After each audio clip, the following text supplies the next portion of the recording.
mubxilaatu siyaam wantoota sommana namarraa balleessan isaan kun maali waan sommana namarraa balleessu beekamtoota isiniif haa himu irra guddaa isaa irra jabaa isaa gama diliiti wanni sommana keenya nurraa balleessu maali ji'a ramadaanaa guyyaa keessatti jaartii ofii waliin rafuudha tuni irra guddoo dilii irra jabduu dilii isiiti namni ji'a ramadaanaa guyyaa keessatti jaartii isaa waliin rafe guyyaa san qabaa kafaluu qaba ammas kaffaartaa tutuutu isarra jira kaffaartaa jabdu kaffaartaan san maali nama mu'minaa bilisa baasu yookaa baatii lama wal jala aansee ka guyyaa takka hin furre yoo gidee qabaate malee suni maali yoo isa dhukkube yookaanuu iidi lamaan yoo itti dhufe malee guyyaa takka kafuruu hin dandeenye baatii lama wal jala aansee sommanu akkunumatti fadhinnaa isaatiin guyyaa tokko yoo fure haara yaani guyyaa tana cufaatu irra deebi'uu qaba wal faana akka deemaniif gabra nama mu'minaa bilisoomsu baatii lama wal jala aansanii sommanu yoo tana hin dandeenye ammoo miskiina nama 60 nyaachisuudha ulamaa'iin wal dhabdi tartiibni khanumaani ta'uu qabamoo wallaa kafadhe dura aansuu qabaa ja'aniiti irra wal dhaban yaadi jabaan tartiibuma kanaan ragaan maali ragaa waan rasuulli jee sallallahu alayhi wa alihi wa sallam والحديث في الصحيحين من حديث أبي هريرة رضي الله عنه قال جاء رجل إلى رسول الله صلى الله عليه وآله وسلم فقال يا رسول الله هلكت وفي رواية اهترقت قرباتك كاتو قم رسول الله صلى الله عليه وآله وسلم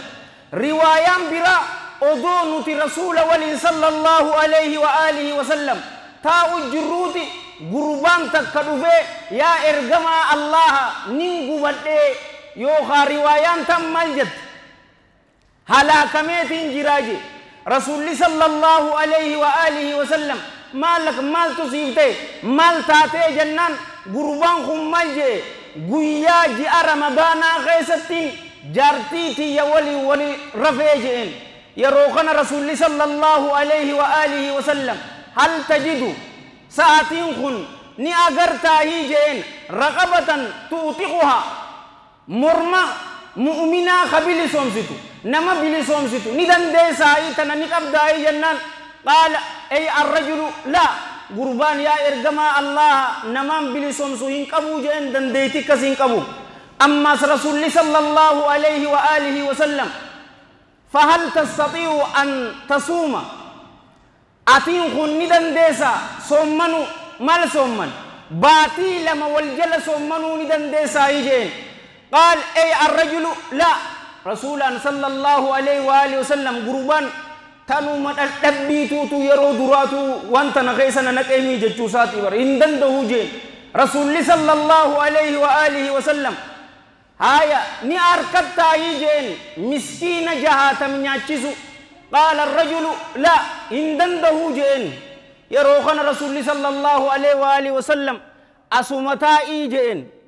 يروخن أدو أبي هريرة رضي الله عنه أكست أدو جروتتي زنبيلة كتمر قوتوتوتو قم خين يدفيجي رسول ربي صلى الله عليه وآله وسلم زنبيلة سنقبنيتتي قربا خنان هودو هنوتي صدقات دوجين قربان أحبابي في الله خأجائبات يا إرقما الله نمنا نرى مسكيناتي فين خناهي جين مديناتنا غيزة نمني أكخيتي مسكيناتو هنجرو خناتنا مسكينا في متي أنا تتوتو حقا قرطا جنان رسول ربي صلى الله عليه وآله وسلم هنگك الرنفون إساني ملتت خفلن وان أجائباتكم هاي إيغا أكستاتي فتصدق على أهلك ماتي تيترتي صدقات دوجئتي خنيف جچون إتاتني أكا ولنجن ترتيب خنان زمن خين غيزا قبر بلسون سون هنجرت نعم garuu baatii lamaa wal jalasan soommanuu qabu. Yoo san hin dandeenye tasadaffaa miskiina jahaatam nyaachisutti achi dabaruu qaba malee dardara cimaa kana oduu danda'u gama miskiinummaa san na waliin jiradha an sagaleen tiyya maasha Allahin siin jaa obboleeso tirikni haadhaamu fadhu bakka fadhe haa deemuun siin jaa na waliin jiradhu. Haya ulamaa'in maal jaan rahmatullahi alayhim rahmatan waasi'a jaartirra hoo qixaaxanii ni jira bakka saditti qoodaman. Yaadni irra jabaan jaarsa jaartii isaa ji'a ramadaanaa keessa dirqisiisee na waliin rafi ja'uun isirra wanni jiru maali guyyuma san kafalti malee kaffaartaan isirra hin jirtuu yaada ja'uutuutu yaada jaba. Wanni lammada soommana keenya nurraa balleessu maali ni beeytanii fadhii dhiiraa ofirraa baasu dhungoon ta'us harkaan qabachuu ta'us harkaan ta'us waan biraatiinis yoo fadhii dhiiraa san ifirraa baase namni tokko soommanni isaa badee jira soommana isaa kafalu. Maaliif soommanni faallaa shahwaatiga faallaa fadhinnaati. Allahaanis jalla jalaalu حديث القدسي غيثت مالجي والحديث رواه الإمام البخاري في صحيح رحمة الله عليه رحمة واسعة من حديث أبي هريرة رضي الله عنه قال قال رسول الله صلى الله عليه وآله وسلم قال الله عز وجل وفيه يدعو طعامه وشرابه وشهوته من أجله جئبر قبر تغيهن نياتني لكساجي dhugaatis ni lakkisa fadhinnaa isaatis anaa jecha lakkisaa je fadhinnaan isaa san maniyyii san firii dhiiraa san harkaan ta'uu dhungoon ta'uu yoo ifirraa baase soommanni isaa badee jira. Yoo garuu galgala manaamaan irraa baate hoo yeroo san humaa takka isarra hin jiru kuni maaliif fadhinnaa isaa malee waan argame fa. Haya namni tokko jaartii isaa dhungachuu jaartii isaa waliin taphachuu ni danda'a. Fadhiin dhiiraa san hamma isarraa hin baanetti jaartii isaa dhungachuu ni danda'a jaartii isaa waliin taphachuu ni danda'a. كما في الصحيحين من حديث عائشة رضي الله عنها ما يجتكي عائشة رضي الله عنها رسول ربي صلى الله عليه وآله وسلم بيرن إساء خدون قطته